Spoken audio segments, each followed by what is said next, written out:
bullshit.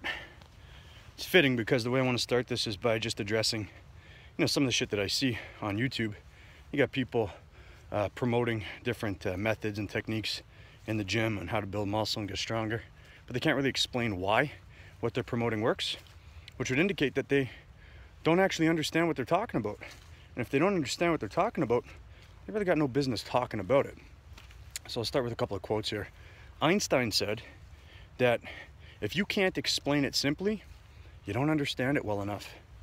Aristotle said the one sign of thorough knowledge is the power of teaching. So if these people can't teach and explain simply, then what the fuck business do they have doing promoting whatever it is they're promoting? So one of the things I want to talk about real quick is something that a lot of people don't understand is momentum and how you can harness it to your advantage. So what momentum is, when you're lifting a weight, if you try to produce far more than enough force than that is what is required to lift the weight in the first place, you're going to produce momentum. And momentum is going to lower the mass to overcome. So what that means is that, I'll use an example I've used before. If you're strong enough to lift 300 pounds, doesn't matter the lift, and you're using 200 pounds, but you apply 300 pounds of force, you're going to produce momentum. The object, the resistance will get moving. As it's moving, the amount of force required to keep it moving is going to be less. It might feel like 150 or 100 pounds. So the force required to keep it moving is less. Now, some people would say, depending on the exercise someone's performing in the gym, when someone uses a little bit of momentum to do the exercise, they'll say, oh, that's bad form, that's bad technique, that's wrong, or whatever. But there are instances in when momentum can be very beneficial. I'll give you one. Most back exercises, but we use a barbell row.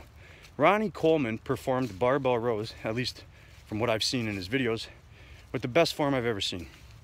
He used a little bit of momentum generated from the hips and the lower back to get the weight in motion, and then directed the tension onto the working muscles, which is evident in his results, which most would say he had the best back of anyone who's ever lived. And a barbell row is an exercise that he used. But if he was cheating, then how did he get the result that he was getting? So let's take a step back and kind of understand how momentum can be of benefit depending on what you're doing. It also can be, not too effective if what you're doing is exerting enough force to get a weight in motion so that you have to use less force later or less effort. For example, if you're trying to perform as many reps as possible, then you'd want to use momentum to your advantage. But there's not going to be a great or too much of a positive growth response from doing so. So as it relates to the barbell row, the major muscle you'd probably want to work when doing that, depending on how you're doing it, is the lat.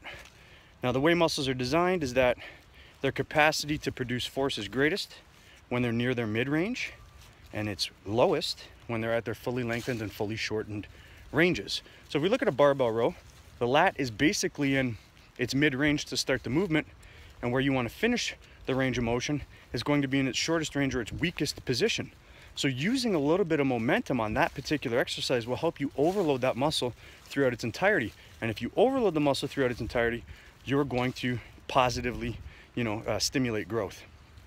So what happens is, the way Ronnie was doing it anyways, at least by my observation, was he was producing a little bit of momentum at the beginning of the movement to initiate the movement, and then relying on his muscles to finish the lift. So the glutes and the lower back would help get the weight in motion in the position where his lats are the strongest. So he's overloading the lats at the beginning of the movement. As he enters a weaker position, because the weight is in motion, because he's using momentum, the mass to overcome is lower. Therefore, the lat needs to do less work in its weakest position. So he's essentially matching his ability to produce force with the force to overcome. He's creating a more complete movement by doing so. And you can do this with your lat pull downs or your seated cable rows or whatever. You can't really do it with, bench presses and stuff like that. You can't really produce momentum. You could rely on your stretch reflex to help initiate the movement off the chest, depending on how you perform it, which is something you might want to learn how to do depending on what you train for. But as it relates to the scope of this video, we'll keep it on momentum and how it can be harnessed to your advantage. So that is how you can harness it to your advantage, depending on what you're trying to do and why it's not cheating and why it's not bad, and why when people say this, it illustrates and demonstrates that they don't know what they're talking about. Therefore, they have no right talking, and there's no credibility behind anything that they say, because anyone who's trying to talk about something that they don't fully understand, you know, what the fuck are you doing? I'm not going to listen to you. So momentum can be used to your advantage depending on what you're doing to help match the amount of weight needed to overcome with your capacity to produce force and complete or a more complete movement. So now you have a better understanding of how momentum can be used to your advantage. It's not bad. It's not always bad, unless, of course, your purpose in generating momentum is to put the weight in motion so your muscles have to do less work. In that case, it's not going to be the greatest. Some could call that bad, some could call that ineffective, and some could call that a waste of time. But if your goal is to perform as many reps as possible, then you're going to want to use momentum to your advantage for those reasons. So if you like this information, feel free to share it. Click the fucking button at the bottom, subscribe to the channel, and I'll keep bringing it.